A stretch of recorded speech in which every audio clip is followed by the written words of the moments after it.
আসসালামু আলাইকুম। আজকে দেখাবো কাস্টার্ড রেসিপি। আমি 1 লিটার দুধ দিয়ে কাস্টার্ড বানিয়েছি। প্রথমে দুধটা জাল করে নিচ্ছি। তারপর এক্সট্রা একটা বাটিতে কিছুটা দুধ ঢেলে নিলাম কাস্টার্ড মেশানোর জন্য, পাউডারটা মেশানোর জন্য।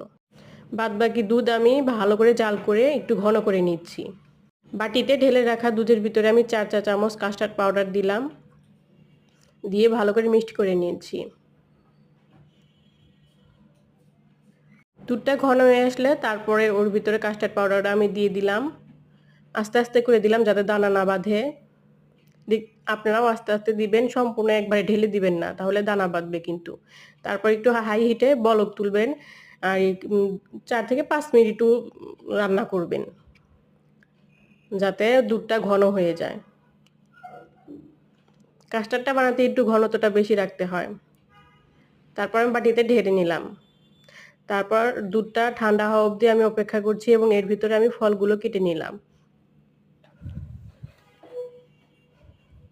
দুধ ঠান্ডা হয়ে এলে ফলগুলো দুধের ভিতরে দিতে হবে। আমি 4 রকমের ফল ব্যবহার করেছি। আপনারা ইচ্ছা করলে আপনাদের খুশি মতো ব্যবহার করবেন। আমার ঘরে এই 4 রকমের ফলই ছিল, এই জন্য আমি এটাই ব্যবহার করেছি।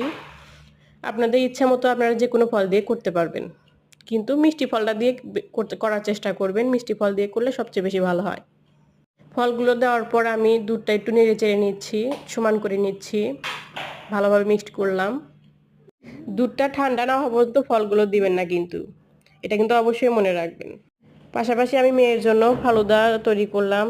ফলগুলো প্রথমে গ্লাসে ঢেলে নিলাম, তারপরে যে দুধটা ছিল ওইটা গ্লাসের ভিতরে দিলাম।